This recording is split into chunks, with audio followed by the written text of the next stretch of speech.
스가랴서하고 이 스가랴서를 기록한 스가랴라고 하는 선지자가 사실 우리에게는 조금은 낯선 인물이고 낯선 책이죠. 예, 시험에 들게 하고 싶지는 않지만 간혹 이분들 중에서는 스가랴가 어디 있는지 모르시는 분도 계실 수도 있어요. 이거 구약에 있는 건지 혹은 신약에 있는 건지. 그리고 대부분의 내용이 우리가 읽더라도 모든 책의 내용이 환상과 예언으로 기록되어 있기 때문에 우리가 좀 쉽게 얘기해서 좀 편하게 읽을 책은 아니다라는 것은 그렇게 맞는 평가인 것 같습니다. 그럼에도 불구하고 이 책에는 이스라엘에 관련된 회복과 이제 예수 그리스도를 예표하는 메시아에 관련된 예언이 담겨 있는 아주 의미 있는 책이라고 먼저 여러분들께 소개를 드리고 싶습니다. 오늘 하나님께서 주시는 회복에 대해서 말씀을 나누기 전에 우리가 먼저 이 배경에 대해서 좀 이해할 필요가 있는데요. 먼저 스가랴 선지자가 누구냐라는 겁니다. 스가랴가 누구인가? 스가랴 선지자는 학계 선지자는 그래도 좀 아시죠? 학계 선지자와 함께 포로기 이후에 바로 초기에 활동한 선지자입니다. 그래서 우리가 가늠할 수 있겠지만 학계서와 비슷한 내용, 또 연동되는 내용이 많은 책이 바로 오늘 스가랴서입니다. 그래서 스가랴의 전반적인 사역은 예루살렘의 성전을 백성들이 완공하기 위해서, 그래서 그것의 어떤 완공을 원하시는 하나님의 뜻을 선포하는 예언 사역을 한 사람이 바로 이 스가랴라고 하는 선지자입니다. 그렇다면 이 스가랴가 활동할 당시에 상황이 어떠했는가? 이것도 우리에게 굉장히 중요한데요. 고레스 왕이죠. 바사 제국의 고레스 왕이, 페르시아의 고레스 왕이 바벨론을 정복하게 됩니다. 그러니까 다니엘 때부터 시작된 그 포로기가 이제 끝나게 되는 거죠. 그래서 성경을 보면 하나님께서 고레스의 마음을 감동시켜서 그 고레스가 이스라엘 백성들을 돌려보냈다라고 이렇게 기록되어 있는데, 그것도 맞는 얘기지만 이 페르시아의 정책 자체가 유화 정책을 사용했습니다. 그래서 그 포로들의 어떤 종교라든지 또 어떤 그 귀국하고 싶어 하면, 그 포로된 국가에 돌아가고 싶으면 고국으로 돌아가는 것을 허락하는 정책을 펼쳤거든요. 그래서 어찌됐건 우리는 성경을 근거로 이야기하니까 하나님께서 고레스의 마음을 만지시고 하나님의 그 예언의 성취를 이루시기 위해서 결국에는 이 고레스 왕 때에 70년의 바벨론의 포로 생활이 끝나고 이제 이스라엘로 돌아가게 되는 게 오늘 전반적인 이 스가랴서의 배경이 되는 말씀입니다. 그러니까 얼마나 이 기대와 희망에 찬 발걸음이었겠어요. 그러지 않습니까? 여러분 상상해 보면 70년의 기간이거든요. 아마 우리 교회에서 지금 제일 어린이가 하은이죠. 하은이가 이제 만으로 0살인가요? 0살이죠. 그 하은이가 70살이 될 때 포로의 그 생활이 끝나는 굉장히 긴 시간이죠. 지금 이렇게 뵈니까 70이 안 넘으신 분들만 계시는 것 같은데, 넘으신 분들도 안 넘으신 것처럼, 아무튼 굉장히 긴 시간이죠. 엄청난 그 일생을 포로 생활을 했던, 이제 그 생활이 끝나고 이제 자신의 땅으로 드디어 돌아가는 그 순간입니다. 그러니까 그 걸음걸음이 얼마나 소망과 희망으로 가득 찼겠어요. 동시에 이런 포로기에 유대인들이 갖고 있었던 어떤 유대의 묵시 문학들이라든지 아니면 그 앞에 있던 선지자들이 이야기했던 예언의 어떤 말씀들이라든지 이러한 것들이 성취됨을 보면서 어떤 기대감과 또 자기의 어떤 조상들에게 들었던 예루살렘의 옛 모습을 또 상상하기도 하고, 또 좋은 마음으로, 좋은 상상으로 자신이 돌아갈 곳에 대한 좋은 그림들이 있었겠죠. 그러나 막상 예루살렘이라는 곳에 도착해 보니 기대와 너무나 다른 처참하고 황량한 흔적들만 있었다라는 것이죠. 그 황폐함 속에서 뭔가 이전에 화려했던 자기들이 듣고 기대했던 그 성과 성전이 다 무너져 있었고 그런 황량한 흔적들만 남아 있는 현실을 마주하게 되는 이게 바로 오늘 그 스가랴서의 배경인 겁니다. 그러니까 녹록치 않는 상황에 현실에 놓이게 된 거죠. 그리고 거기서 끝나는 것이 아니라 계획에 없었던 예상하지 못했던 예상외의 문제들이 막 함께 닥쳐오기 시작한 거죠. 성전을 이제 건축하려고 했더니 사마리아인들을 그 건축하는 것에서 빼자 그들이 다시 이스라엘 백성들을 공격하고 성전을 못 짓게 방해하고 그 외적으로도 또 이방 민족들의 어떤 반대가 있었고 그로 인한 현실에 대한 낙담과 무관심과 그리고 또 반복된 어떤 공사의 일정인 거죠. 그러한 것들로 인해서 매너리즘에 빠지기도 했고 또 학개서를 우리가 함께 읽어보면 그 시기에 많은 재난과 가뭄 등이 이렇게 발생하면서 현실적인 난관들에 부딪히게 되고 결국에는 시작했던 성전의 공사가 약 16년 동안 멈춰 있었다라는 것. 그러니까 되게 무기력한 상태에 놓인 상황이 바로 오늘 스가랴서가 갖고 있는 기본 밑바탕인 것입니다. 중요한 것은 이렇게 그냥 뭐라 해야 될까요? 무기력함에 놓여서 끝나는 것이 아니라 나아가서 이 중지된 기간 동안 뭘 했냐면 다시 하나님의 성전을 건축하고 다시 그것을 세우려고 노력하기보다 오히려 그 포로에서 풀려난 이스라엘 백성들이 자신들의 거처와 또 자신들의 삶을 더 윤택하기 위해 힘썼다라는 것을 우리가 이 학개서 말씀을 통해서 함께 알 수 있죠. 그러니까 이 중단된 성전 공사를 촉구하고자 스가랴 선지자가 하나님의 말씀을 선포하는 내용이 이제 스가랴서의 전반적인 모든 내용입니다. 그래서 저는 이 스가랴서 말씀을 준비하면서 또 이스라엘 백성들이 직면한 문제들을 보면서 이 상황들이 우리의 삶에 나타나는 문제와 비슷하다고 저는 많이 생각했거든요. 이게 어떻게 보면 딱 우리의 모습이 아닌가 이런 생각을 좀 하게 됐던 것 같아요. 우리가 믿음을 갖고 나아가죠. 다 여러분들 지금 오늘도 여러분들이 계셨던 삶의 처소에서 열심히 뭔가 믿음을 갖고 나아가고 뭔가 희망도 있고 용기도 있고 그런 마음이 우리 안에 들잖아요. 하나님께 예배하고 기도하고 또 말씀 듣고 이렇게 하다 보면 되게 뭔가 희망찬 에너지가 있고 그렇죠? 소망이 있고 하나님을 바라보는 믿음이 보이면서 하지만 현실을 딱 마주하면 그게 팍 꺾여버리게 되잖아요. 왜 그렇죠? 녹록치 않은 거예요. 그러니까 늘 내가 기대했던 것 이상의 어떤 어려움이 나에게 오는 거죠. 그러니까 현실이라고 하는 좀 더 우리에게 좀 친숙한 단어로 얘기하면 삶이라고 하는 그 모든 현장이 생각보다 황폐한 거예요. 그러니까 뭔가 그것들을 직접 직면하지 않고 하나님의 말씀을 들을 땐 다 이겨낼 수 있을 거라 생각하고 괜찮을 거라고 여기지만 그것들을 직면하게 되면 그 믿음이 팍 꺾여버리는 거죠. 그러니까 주님이 우리를 세상으로 보내셨죠. 우리가 가는 곳에서 제자를 삼고 그 제자를 가르치는 것에서 끝나는 게 아니라 지켜 행하라고 말씀하셨단 말이죠. 이게 어떻게 보면 교회의 본질이고 교회의 사명이고 그것이 교회란 말이죠. 그러니까 지금 이렇게 외형적인 저와 여러분이 예배드리는 이 공간도 우리가 교회라고 이야기할 수 있지만 사실은 교회의 본질은 뭐냐면 바로 세상 가운데서 제자를 만들어내는 거. 그런 역할을 감당할 수 있는 게 바로 교회의 본질이지 않습니까? 이게 주님께서 우리에게 명령하신 사명이고 우리가 해야 될 일이란 말이에요. 그렇기 때문에 우리가 뜨거운 마음으로 우리의 삶으로 나아가게 된다라는 거예요. 그래서 무언가 할 수 있고 특히나 우리 주일날 예배 끝나면 약간 좀 그러한 에너지 느껴지지 않습니까? 이번 주 한 주간 내가 믿음으로 뭔가 큰일 내겠다. 그렇죠? 약간 이렇게 어서어서 끝날 때 서로 축복하고 이러면은 와 이번 주 뭔가 큰일 나겠는데 약간 그죠? 약간 믿음으로 내가 학교를 다 씹어 먹든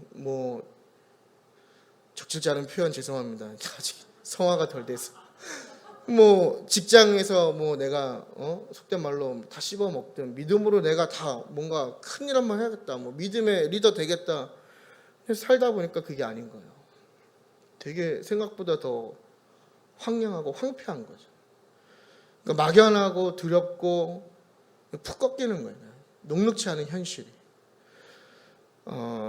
믿음을 지키고 제자를 삼으라고 하셨는데 이게 우리가 뭐 제자화 시키긴커녕 오히려 우리가 세속화되기 바쁜 거예요. 정신 똑바로 안 차리면 어느 순간 내가 세상의 종이 되어 있는 거죠. 세상의 말을 하고 세상의 가치를 따르고 세상의 눈으로 판단하고 세상의 어떤 흐름을 따라가는 거예요. 그런데 나아가서 이게 뭔가 좀 이것도 좀 버거운데 마치 그 상처에 소금물 뿌려서 막 비비는 것처럼 삶의 현실적인 그런 문제와 낙관들이 밀려온다라는 거죠. 근데 이러한 내용들이 대부분 보면 내가 예상하지 않았던, 내가 계획하지 않았던 정말 의외의 상황들이 우리에게 펼쳐진다라는 것이죠. 그게 어려움이란 게 그런 거잖아요. 뭐 예를 들면 내가 믿음 지키면서 제대로 살아보려고 했는데 뭔가 믿음을 더 붙들려고 마음을 먹었을 뿐인데 내가 더 시험에 들게 되는 거예요. 내 마음이 뭔가 더 어려움이 들고 또 그런 것들을 경험하게 만드는 거죠. 여러분 한 주가 얼마나 많은 낙담과 절망을 경험하셨는지 모르겠어요. 어떤 삶의 황량함도 있을 수 있고요. 미래에 대한 고민 가운데 주어지는 황량함이 있을 수 있고 또 낙담이 있을 수 있고 건강도 마찬가지죠. 또 관계의 황량함도 있을 수 있고 가정의 황량함도 있을 수 있고 우리의 삶의 모든 영역에 질비하는 것이 결국에는 이 황폐한 것이거든요. 그러니까 내가 믿음을 붙들고 살아보려 했더니 내 주변에 놓인 것들을 하나하나 따져보니까 절망밖에 없는 거예요. 하나님이 믿음을 주셨고 하나님이 그 믿음을 붙들었을 때 소망이 있다고 말씀하셨는데 돌아보니 내 환경은 그게 아니다라는 것이죠. 이스라엘 백성이 재난과 가뭄으로 어려웠던 것처럼 또 우리 주변에 들려오는 소식들은 좋은 소식이 아니라 다 어려운 얘기들 뿐이잖아요. 부정적인 소식들, 경제의 지표는 마이너스가 되고 또 요즘에 핫 이슈가 무엇이죠? 난방비죠. 네, 난방비. 제가 아까 1층 남자 화장실 갔다 왔는데 저희 집보다 따뜻하더라고요. 저는 제 방에 이제 보일러를 안 틀거든요. 그래서 제가 패딩을 입고 좀 방에 있는데 남자 화장실 너무 따뜻하더라고요. 난방비, 그죠? 다 어렵다는 얘기지 않습니까? 뭐 올 한 해도 어둡다. 뭐 올 한 해 경제도 어렵다. 또 경제는 어렵고 뭔가 내가 계획하고 사업하려고 하고 뭔가 계획했던 것들은 다 맞아 떨어지지 않는 상황 가운데, 그죠? 내 육체는 더 약해지고, 그죠? 내가 책임져야 할 것들은 더 많아지고, 어떤 그런 고민들이 있으면서 우리가 하나님보다는 바로 그 낙담에 빠져서 이 이스라엘 백성과 같이 뭔가 다 올스탑되는 그런 상황에 놓일 때가 많이 있다는 것이죠.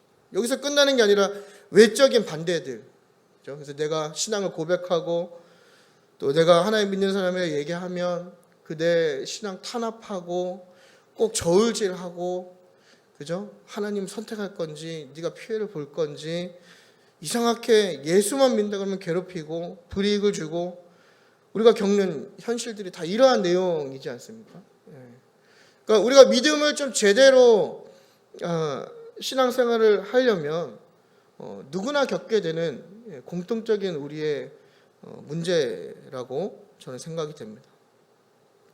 이뿐만이 아니죠. 우리가 세웠던 계획들 다 틀어지고, 그죠? 뭔가 막히게 되고 내가 뜻하지 않고 원하지 않았던 상황들이 막 생겨나게 되고 결국은 이런 복합적인 요소들이 우리의 믿음이 정체되게 만들고 하나님과 더 깊은 관계로 나아가지 못하게 하는, 그러니까 이스라엘 백성도 아마 그런 부푼 마음으로 예루살렘 성전을 건축하고 이전의 모습들을 생각했을 때 막상 돌아와 보니 우리가 나눴던 이런 문제들처럼 그 황량함에 사로잡혔다라는 겁니다. 그러니까 하나님과의 관계가 단절되는 거죠.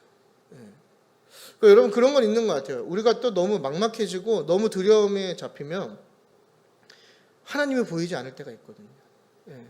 정말 우리가 어떻게 보면 모태신앙을 쳤으면 내 일평생을 하나님과 동행하고 하나님에 대해서 배웠고 하나님과 살지만 뭐 여러 가지 고백을 하지만 진짜 우리가 깊은 그런 어려움에 빠지면 하나님 잊게 되거든요. 그러니까 하나님이 나를 계획하시고 나를 부르셨던 그 사명과 그 콜링을 다 잃어버리게 되는 거예요. 하나님 나를 왜 부르셨지? 내가 뭘 해야 하지? 하나님 나를 지금 이곳 가운데 보내신 그 이유가 있었을 텐데, 여러분 하나님의 섭리를 다 인정하시죠? 여러분들이 있는 직장이나 사업이나 모든 학교나 이런 거는 뭐 우연이 아닙니다. 뺑뺑이로 가는 게 아니죠. 다 하나님의 섭리와 계획 안에 있단 말이죠. 그럼 내가 이것 가운데서 겪는 이 어려움이, 또 이것 가운데 주어진 이 환경이 하나님 나에게 왜 이곳을 보내셨을까? 그 부르심이 무엇일까? 내가 무엇을 하기 원하시는가? 이런 질문이 있어야 되는데 그런 것들을 다 잃어버리게 된다 말이에요. 아무런 상관이 없는 거예요. 그저 그 이스라엘 백성들이 16년간 성전 건축을 멈추고 자기들의 집을 더 화려하게 만들고 자기들이 더 좋은 음식을 먹기 위해 힘쓴 것처럼 우리는 그런 사명들도 다 잃어버리고 그냥 내가 좋은 집 살고 좋은 차 타고 많은 것을 누리면 괜찮다고 그렇게 그냥 믿고 사는 게 바로 이 회복이 필요한 사람들의 삶의 형태라는 거죠. 이 하나님의 백성이 포로에 귀환해서 하나님께서 맡기신 성전 건축 일을 다 잃어버리게 되고, 그러니까 성전 재건축에 대한 의지가 없는 거죠. 뭔가 스탑 됐으면 다시 그걸 일으킬 수 있는 믿음의 어떤 움직임이 있어야 되는데 그게 아니라 그냥 거기서 끝나 버렸다라는 거예요. 여러분, 이 상황은요, 뭐 믿음이 좋고 나쁘고의 문제가 아니라고 저는 생각을 하거든요. 믿음을 뭐 오래 믿었다, 오래 믿지 않았다의 문제도 아니고, 뭐 직분에 따른 문제도 아니고, 누구나 경험할 수 있는, 그래서 더 위험한 문제거든요. 이게 어느 순간 찾아올지 모르는 문제란 말이죠. 의지가 없어지는 거, 무력화되는 거. 그런데 우리가 주목해야 할 것은 뭐냐면요, 그러한 상황 가운데 이스라엘에게 하나님께서 회복을 선언하신다는 겁니다. 다시 용기를 주신다는 거죠. 뭔가 끝났다고 생각하고, 솔직히 하나님의 입장이면 좀 그러한 마음이 좀 드셨을 것 같아요. 와, 이 포로 생활을 70년이나 하고 내가 그 은혜대로 예언대로 이제 돌려보냈는데 70년이나 포로 생활을 했는데도 아직도 이렇게 정신을 못 차리나? 솔직히 그런 마음 들지 않겠습니까? 인간된 마음이라면. 이거 이스라엘 안 되겠네. 그냥 버려야 되겠다. 그죠? 그냥 가망이 없다. 뭐 이렇게 생각할 수 있을 것 같아요. 하지만 하나님은 그렇게 하신 게 아니라 오히려 그러한 상태의 이스라엘을 바라보시고 회복을 선언하셨다는 겁니다. 이게 뭐냐면 다시 용기를 주신 하나님. 그러니까 우리도 그렇잖아요. 우리의 삶의 현실을 들러보면 더 이상 믿음도 소망도 없는 거예요. 너무나 절박하고 너무나 괴로우니까. 우리 나연이가 많이 절박하고 괴로운가 봐요. 눈이 감기고 있잖아요. 이럴 때 회복을 선언해야 되는 거예요. 눈을 뜨라고. 늘 제가 말씀드리지만 설교 시간에 여러분들이 조는 것은 누구 잘못이다? 제 잘못이다. 제 탓입니다. 할렐루야. 예. 말을 더 빠르게 하고 재밌게 해야 되는데. 그 영건 학생 청년이 지난번 목사님 이제 미국 가셨을 때 제가 주일 예배 설교를 하고 내려갔잖아요. 그러면서 누가 졸았다고 저한테 이러면서 저한테 그러더라고요. 다 전도사님 잘못이라고. 그래서 제가 아이고, 제 잘못이죠 뭐 여러분. 이 원고 까먹었네. 하지만 괜찮습니다. 저는 문단 나누기를 잘 해놨기 때문에. 피곤하시죠 여러분? 예, 여러분 좀 많이 피곤하실 것 같아요. 예, 그래도 참 귀하고 축복하고요. 저도 뭐 사실 설교는 아까 끝났어요. 아까 시작할 때 우리 선언했잖아요. 하나님께서 회복하신다고.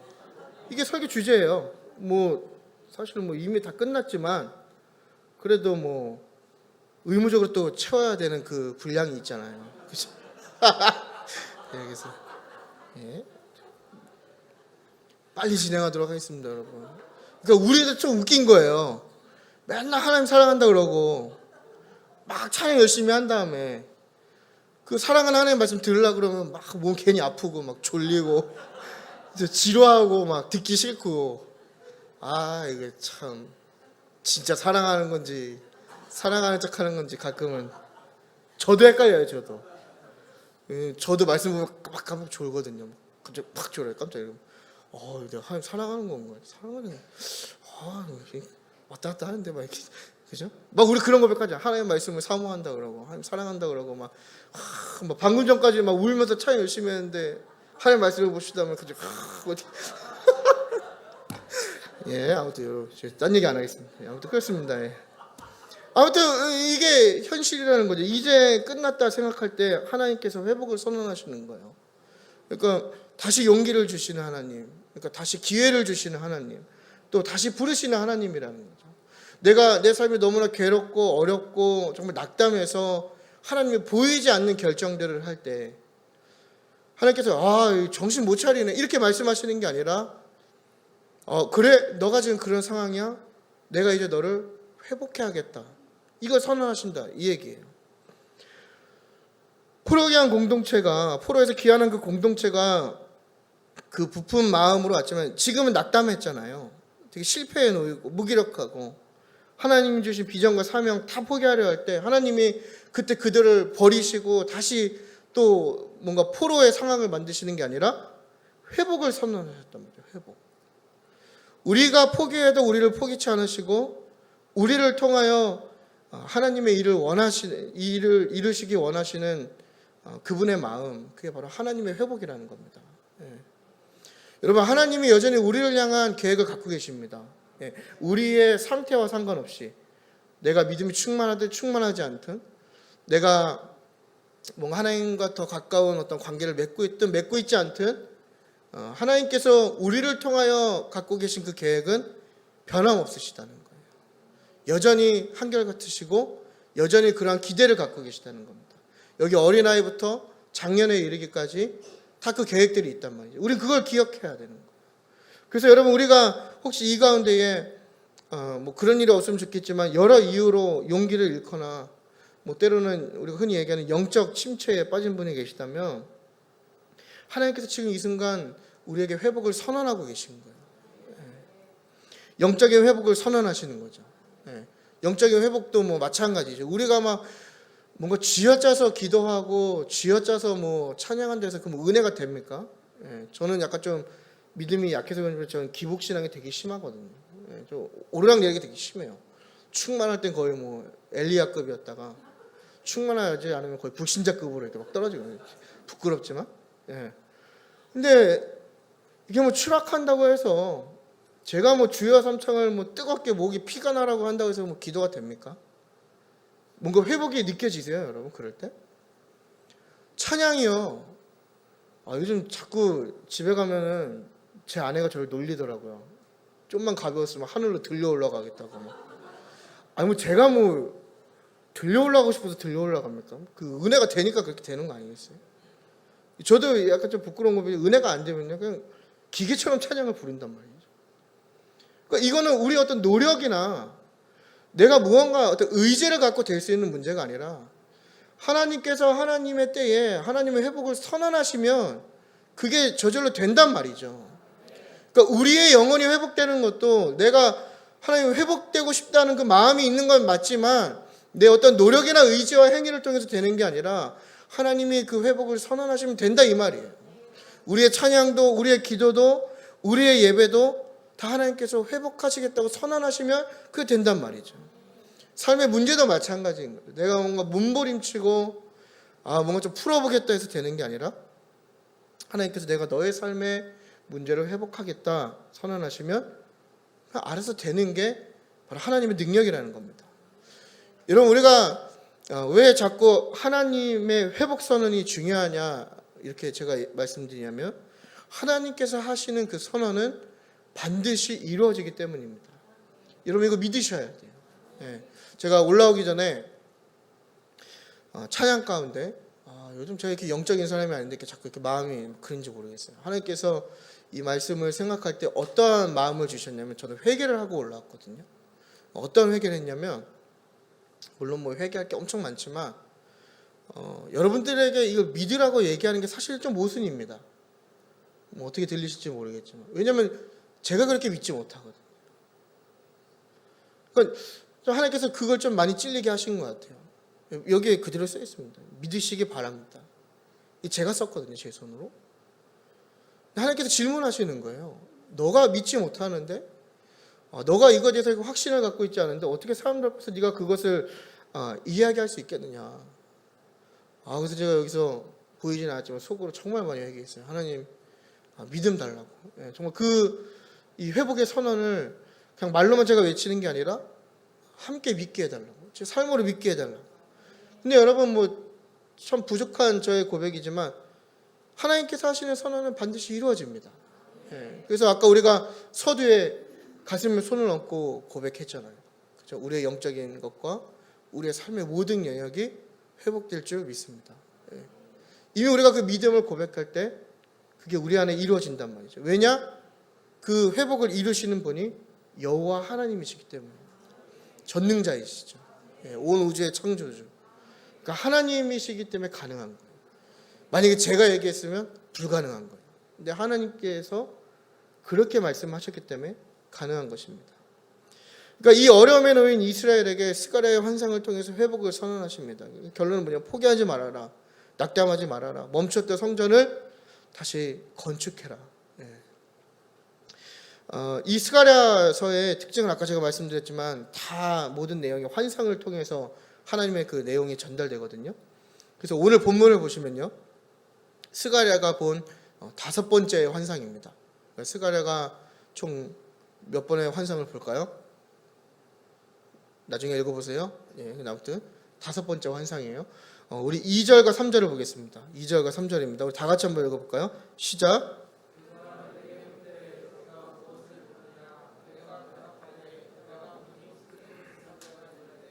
그 위에는 기름 그릇이 있고 또 그 기름 그릇 위에 7 등잔이 있으며 등잔을 위에서 7 관이 있고 그 등잔대 곁에 2 감람나무가 있는데 하나는 그 기름 그릇 오른쪽에 있고 하나는 그 왼쪽에 있나이다 하고. 아멘. 여러분 뭔 말인지 아시겠습니까? 잘 모르시는 걸로. 그러니까 쉽게 얘기하면 이제 스가랴가 환상을 본 거죠. 하나님께서 그 환상을 보여주셨는데 윗부분에 그릇이 달린 순금 등잔대가 있다는 거예요. 그렇죠? 그리고 그 그릇에 7개의 등잔대가 더 올려져 있는 거죠. 지금 이렇게 그림 그려지시나요? 이렇게 여기 7개가 있는데 그 위에 7개씩 또 7개가 있는 거예요. 그리고 그 각 등잔이 등잔이 그릇과 관으로 연결이 되어 있는데 그 한쪽과 또 그 한쪽에는 감람나무가 이렇게 서 있다. 그렇죠? 이거 지금 환상을 보고 있는 겁니다. 이 환상에서 보여지는 그 등대는요, 성막에도 등잔대가 있죠. 근데 성막에 있는 것과는 다른 모양이에요. 왜냐하면 성막에 있는 것은 그 위에 그릇이 없거든요. 그러니까 이게 완전 다른 모양이고, 이게 또 하나의 특징은 뭐냐면 제사장들이 성막에 있는 그 등대에 기름을 2번 아침 저녁으로 기름을 공급하고 불이 꺼지지 않게 해야 되는 그런 의무가 있는 거죠. 그런데 이 스가랴가 본 등대는 감람나무에서 그 기름이 계속 나오는 거예요. 여러분 감람나무가 어떤 나무인지 아시죠? 점점 미국 올리브나무입니다. 올리브나무.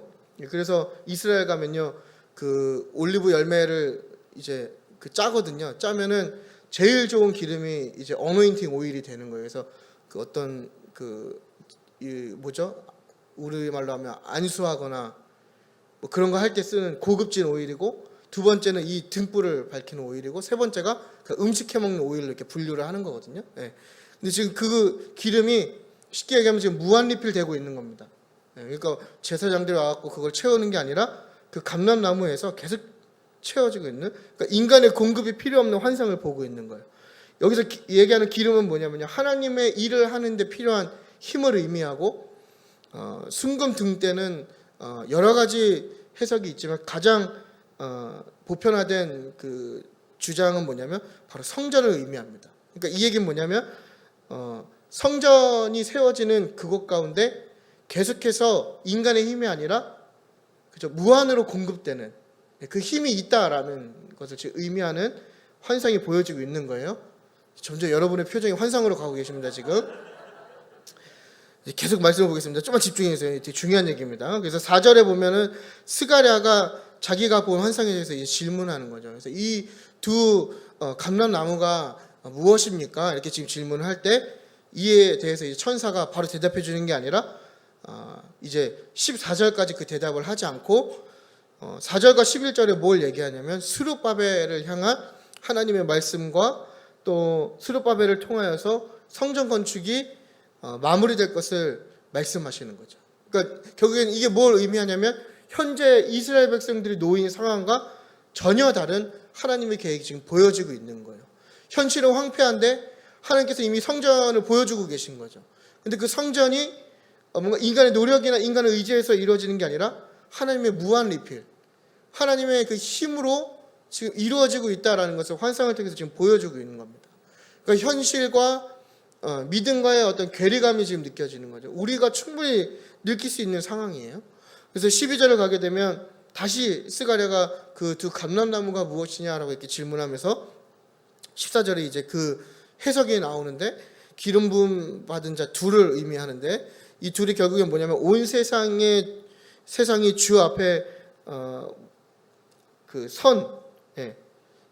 자들이라고 알려주면서 이 둘이 아마 얘기하는 바는 정치적인 지도자인 스룹바벨과 또 대제사장인 여호수아를 의미하는 그러한 해석이 있습니다. 나아가서 이 둘이 또 의미하는 바는 무엇이냐면 왕이고 제사장이신 메시아를 동시에 예표하는, 점점 어려워지고 있죠. 그래서 이게 인기가 없는 책인 것 같아요. 그래서 여호수아와 스룹바벨을 통해서 결국엔 뭐냐면 성전이 완공되고 성전 안에서의 종교적 활동들이 다시 재개될 것을 의미하는 겁니다. 그러니까 아까 제가 앞에 길게 말씀드렸던 그 어려운 상황 가운데에서 도저히 꿈꿀 수 없는 내용들이 하나님의 환상을 통해서 지금 보여지고 있는 거죠. 정말 모래만 날리고 아무것도 없는 그 상황 가운데에서 하나님이 보여주신 건 뭐냐면 성전이 완공되고 또 그 안에서 하나님을 예배하는 예배의 행위들이, 제사의 행위들이 다시 이루어지는, 그러면서 멈추어버린 성전 건축이 곧 완성될 것임을 환상을 통해서 보여주시면서 이스라엘에게 지금 회복의 선언을 하고 계신 겁니다. 그러니까 이 이유 때문에 이스라엘이 좌절에 빠진 거잖아요. 성전을 지려고 포로 귀환한 건데 그게 지금 다 물 건너간 거죠. 근데 하나님께서 이 환상을 통해서 회복될 거다라고 지금 보여주고 계신 거죠. 오늘 우리가 좀 주목해서 볼 건요 6절에서 7절인데요. 이게 그 환상 속에서 스룹바벨에게 주어진 하나님의 메시지인데 이거 우리에게 적용해 보면 6절과 7절은 회복의 선언이 우리의 삶에 어떻게 이루어지는가를 지금 보여주고 있습니다. 우리 6절과 7절을 함께 읽어보도록 하겠습니다. 시작. 그가 내게 대답하여 이르되 여호와께서 스룹바벨에게 하신 만군의 여호와께서 말씀하시되 이는 힘으로 되지 아니하며 능력으로 되지 아니하고 오직 나의 영으로 되느니라. 큰 산아 내가 무엇이냐? 내가 스룹바벨 앞에서 평지가 되리라. 그가 머릿돌을 내놓을 때에 무리가 외치기를 은총이 그에게 있을지어다 하리라 하셨고. 아멘. 지금 하나님께서 스룹바벨에게 그 회복이 어떻게 이루어지냐라고 말씀하시냐면 너의 힘으로 되는 게 아니다. 지금 이렇게 이야기합니다. 그래서 여기 보면 이 일은, 그렇죠? 이 일은 그 성전이 건축되는 일은 너의 힘으로 되는 게 아니다. 누구의 힘으로 되는 것이냐? 오직 나의 영으로 되는 일이다. 그러니까 나의 영으로 이 멈추어진 성전 건축 재건의 일을 마무리할 것이다. 이렇게 말씀하시는 거거든요. 그러니까 하나님의 회복, 하나님이 계획하신 그 일들이 이루어지는 것은 인간의 능력과 계획으로 되는 것이 아니라 오직 하나님의 영으로 가능하다는 것을 오늘 우리에게 말씀하고 계신 겁니다. 그러니까 스룹바벨이 이 순금 등대에 계속해서 기름을 공급하는 그 무화과 나무에서 기름이 공급되는 것도 결국엔 뭘 의미하냐면 성전 건축에 필요한 모든 것을 하나님께서 공급하여 주신다, 이 의미거든요. 그러니까 모든 계획들과 모든 일들이 인간의 어떤 능력에, 인간의 의지가 아니라 하나님의 영으로 되는 것들. 그러니까 힘으로 되지 않는다, 이 얘기입니다. 그래서 여기 힘이 그 히브리어로 보면은 어떤 인간이 갖고 있는 육체적인 힘도 의미하고 금전적인 보화도 얘기하고 군대라고도 이렇게 다양하게 사용이 되거든요. 결국에는 뭐냐면 이러한 것들로 되는 것이 아니라 하나님의 영. 그러니까 하나님의 적극적인 임재와 개입을 통해서만 그 문제가 해결되고 성전이 건축된다라는 것을 이 환상을 통해서 우리에게 이야기해주고 있는 것입니다. 성전 건축이 확실히 이루어지게 되는 약속의 말씀입니다. 여러분 동의하시죠? 왜냐하면 인간의 능력에 의존하는 것이 아니라 하나님에 의해 이루어지는 것이기 때문입니다. 그러니까 결국 회복의 선언은요, 하나님의 영을 통해서 이루어지는 겁니다. 그러니까 하나님께서 오늘 이 밤에 여러분들에게 우리가 아까 얘기한 대로 고백한 대로 회복시키실 거죠. 그렇죠? 예. 근데 그게 어떻게 되냐면 하나님의 영으로, 그러니까 우리 안에 내주하시는 성령 하나님으로 가능케 된다는 것입니다. 7절도 볼까요? 7절을 보면 큰 산 이렇게 되어 있죠. 그러니까 스룹바벨 앞에 놓여 있는 장애, 또 문제, 방해 이런 것들이 그 산이 어떻게 된다고요? 평지가 될 것이다. 그러니까 아무리 큰 산과 같은 그런 문제도 하나님의 능력과 임재 앞에서는 아무것도 되지 않는다. 하나님께서 해결하신다. 그러니까 걱정하고 근심하지 말아라. 두려워하지 말아라. 또 포기하지 말아라. 이것이 계속해서 하나님께서 환상을 통해서 말씀해 주시는 거예요. 이스라엘 앞에 놓인 성전을 건축하는데 해결되지 않을 것 같은 많은 요소들이 하나님 앞에서는 아무런 문제가 되지 않을 것이라는 것을 우리에게 지금 이야기하고 있는 겁니다. 그러니까 너희는 염려하지 말고 내가 너에게 맡긴 일을 충성되이 해라. 지금 이렇게 말씀하고 계신 겁니다. 하나님이 우리에게도 말씀하십니다. 예, 그렇죠? 결론입니다. 예, 빨리 끝내야 되겠어요. 예. 여러분 하나님이 우리에게도 말씀하십니다. 그렇죠? 오늘 너의 영혼과 너의 삶의 모든 영역에 회복이 있을 거야. 예? 그런데 그게 너의 힘으로 되는 게 아니야. 지금 이렇게 말씀하시는 거예요. 오직 나의 영으로 되는 거야. 너의 힘으로 되는 게 아니라 오직 나의 영으로 되는 거야. 나의 임재와 나의 개입으로만 가능한 일이야. 이렇게 말씀하시는 거예요. 여러분 우리의 삶의 모든 영역에 하나님의 회복이 필요한 순간이 있지 않습니까? 우리에게 분명 그런 도움이 필요한 그 순간이 있단 말이죠. 근데 하나님이 그것을 오늘 회복시켜 주신대요. 오늘 우리가 기도할 때 하나님께서 회복시킨단 말이죠. 근데 그게 우리의 어떤 의지가 아니라 하나님의 개입으로, 하나님의 영으로 가능하다라는 거예요. 이렇게 말씀을 맞아. 네 삶에 해결할 수 없을 것 같은 큰 산이 있지. 여러분 우리 앞에 주어진 많은 문제들이 있지 않습니까? 여러분들이 다 갖고 계실 문제들, 뭐 문제가 없으시면 좋겠지만 다 문제점 하나쯤은 갖고 계시잖아요. 그래야 또 믿음 생활도 잘 되고, 안 그러세요? 또 너무 평안하면 하나님 안 찾잖아요. 그런 문제들, 해결되지 않을 것 같은 그런 문제들, 그래 그런 문제 있는 것도 알아. 근데 그게 나의 영으로 말미암아 그 큰 산이 평지가 될 거야. 이렇게 지금 우리에게 말씀하시는 거예요. 그러니까 아무런 문제가 되지 않아. 너의 힘으로 이루는 게 아니라 나의 영으로 이루는 거야. 지금 계속해서 우리에게 말씀하시는 거거든요. 여러분 우리가 삶에 얼마나 많은 것들을 경험합니까? 우리가 삶 속에서 실패도 경험하고 또 공허함도 경험하고 또 어떤 황량함도 경험하고 또 두려움도 느끼기도 하고 또 가끔은 내가 겪고 있는 이 상황들이 내 능력 밖의 일들일 때가 또 많이 있잖아요. 내 힘으로 지금 내가 가진 어떤 걸로 해결할 수 없는. 근데 그런 것들이 상관이 없다는 거예요. 왜냐? 나의 영으로 회복이 선언되고 이루어지기 때문에.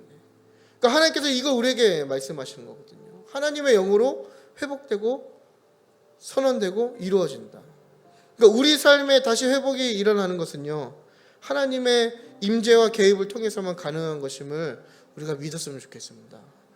그러므로 우리는 하나님을 잊지 않고 더 이 회복의 메시지를 붙잡고 믿음으로 하나님을 바라보면서 동시에 우리에게 맡겨진 하나님의 비전과 하나님의 일을 이루기 위해서는 복된 삶을 살아야 될 것입니다. 여러분 어둠 속에서 하나님의 음성이 더 잘 들리신다는 것을 기억했으면 좋겠습니다. 이게 뭐냐면 나의 삶에 이스라엘이 겪고 있는 이런 문제들이 많을 때 그때 하나님의 음성을 더 잘 들을 수 있는 좋은 기회라는 거예요. 내가 너무 고난에 빠지고 또 너무 힘든 상황 때문에 움직이지 않을 때, 내가 잠잠할 때 하나님의 음성을 들을 수 있는 그 순간이라는 것입니다. 그것이 그래서 은혜인 거죠. 아무것도 보이지 않고 아무것도 들리지 않을 때 그 순간 하나님이 우리에게 회복을 선언하시는 거예요. 하나님의 음성이 그때 들린다는 얘기죠. 그리고 그의 능력으로, 하나님의 능력으로 우리가 회복해야 된다는 것을 우리가 믿었으면 좋겠습니다. 여러분, 지금 여러분의 머릿속에 떠오르는 삶의 다양한 문제와 걱정과 근심거리들 다 있으시죠? 그거 다 하나님이 오늘 회복되게 하신다, 지금 이렇게 우리에게 말씀하시는 겁니다. 여러분, 포기하지 마십시오. 그래서 결국 이 하나님의 회복의 선언과 함께 16년간 멈추었던 성전이 4년 만에 건축이 됩니다. 이 완벽한 회복됨이 일어나는 것이죠. 하나님께서 하나님 때에 하시는 것을 우리가 믿으시기 바랍니다. 그리고 하나님의 영으로 가능케 하는 것도 우리가 믿었으면 좋겠습니다. 여러분, 우리의 삶에도 회복해야 할 많은 부분들이 있을 줄 압니다. 이 회복이 오직 하나님을 통해서만, 또 하나님의 임재와 하나님의 통치를 통해서만 가능하다는 것을 오늘 우리가 이 밤에 기도할 때 함께 고백했으면 좋겠습니다. 그러기 위해서는 한 가지 우리가 먼저 해야 할 것이 있는데, 모든 선지서 말씀을 통해 말씀하시듯 하나님은 우리에게 참된 회개를 촉구하시는 겁니다. 성경 있으신 분들은 우리 스가랴서 1장 3절을 함께 읽었으면 좋겠는데요. 이 1장 3절에 뭐라고 되어 있냐면요, 너희는 내게로 돌아오라. 먼저 말씀하시는 거거든요. 너희는 내게 돌아오라. 그리하면 내가 너희에게로 돌아가리라. 이게 회복의 시작입니다, 여러분. 여러분, 우리의 삶을 하나님께 돌이킵시다. 우리의 삶을 먼저 하나님께 돌이키고 하나님께 참된 회개함과 그 자복된 마음이 있을 때 하나님이 우리를 회복시키신다는 것을 우리가 기억하고 믿었으면 좋겠습니다. 여러분, 영적인 침체가 있으신가요? 뭔가 기도도 잘 되지 않고 반복되는 신앙생활이 지루하게 느껴지고, 뭔가 내가 말씀도 읽으려 노력하고 예배도 잘 드려보려고 노력하지만 잘 되지 않을 때가 있잖아요. 그때 우리에게 필요한 건 그런 노력이 아니라 나를 하나님께 돌이키는 참된 회개가 있어야 된다는 것을 지금 스가랴 선지자가 우리에게 촉구하고 있는 거예요. 나의 삶에 여러 가지 문제가 있고, 또 풀리지 않는 환경이 있고, 또 묶인 문제가 있고, 또 그런 것들이 잘 해결되지 않을 때 내가 무언가를 하기보단 하나님께서 우리에게 요구하시는 건 뭐냐면, 너희는 내게로 돌아오라. 그러면 내가 너희에게로 돌아가리라 말씀하시는 겁니다. 여러분, 우리가 먼저 하나님께 돌아섭시다. 우리가 오늘 이 밤에 하나님께 먼저 돌아설 때 하나님이 우리에게 회복의 영을 충만하게 부어주실 줄 믿습니다. 하나님의 그 회복의 영이 우리에게 충만하게 임할 때 우리의 삶에 있는 많은 문제와 또 우리를 포기하게 하는 많은 묶인 것들로부터 우리가 정말 자유하게 될 줄 믿습니다. 우리가 다시 용기를 얻고 하나님께 나아갈 수 있을 줄 우리가 믿습니다.